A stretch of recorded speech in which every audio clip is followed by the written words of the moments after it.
Place à notre édito au moment où la modernisation du Gabon est en marche, il faut évidemment le préciser, se pose tout naturellement la problématique du pour et du contre. La communication et la communion constatées autour des grands projets sont la garantie pour l'adhésion du plus grand nombre. Eh bien, c'est l'édito de ce lundi signé Martial Tchibinda. Et juste après cet édito, vous aurez votre journal en langue locale, journal présenté par Arnaud Babekung. On se donne rendez-vous demain mardi. Bonsoir chez vous. Tout développement passe par une révolution, dit un adage populaire. Au Gabon, force est de constater cette volonté au sommet de faire bouger les lignes avec, en ligne de mire, le développement mesuré d'un Gabon autrement rêvé par nos ancêtres.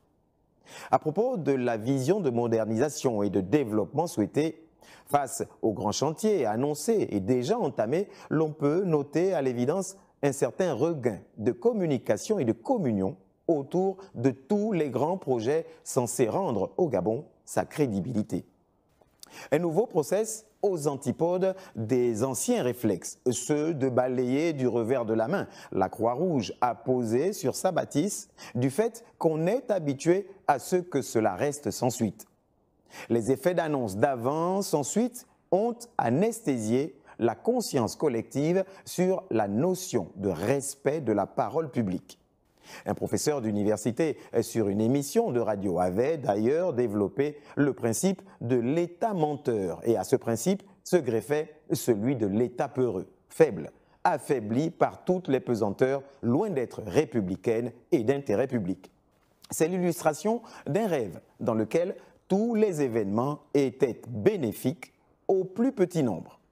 Sauf que depuis le réveil du 30 août 2023, les tenants de l'ordre ancien, disons clairement du banditisme architectural de Libreville, les promoteurs de l'habitat spontané, les bénéficiaires, ceux qui trouvaient leur compte dans l'insalubrité, les intouchables qui ont construit même au milieu des routes et ceux mêmes qui se sont accaparés, sans foi ni loi, des morceaux entiers de la voie publique, ont du mal à ouvrir les yeux, souhaitant même que le rêve se poursuive pour demeurer dans l'illusion.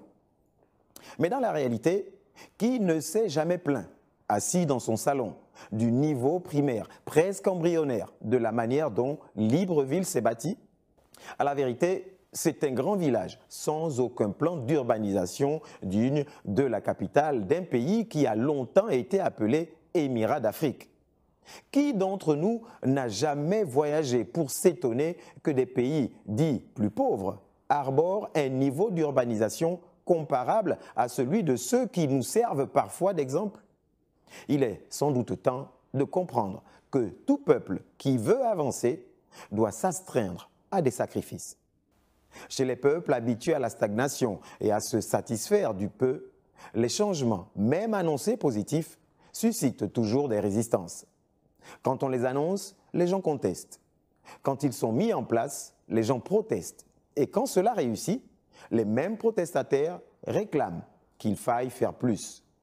Gageons qu'à la suite des inaugurations de la cité administrative des Émeraudes, du bijou immobilier de la cité du 12 mars, du boulevard de la Transition, les résistants, réticents et indécis d'aujourd'hui vont être ceux qui, le plus, réclameront que le bien-être déjà visible chez les autres arrive chez eux. Bonsoir chez vous.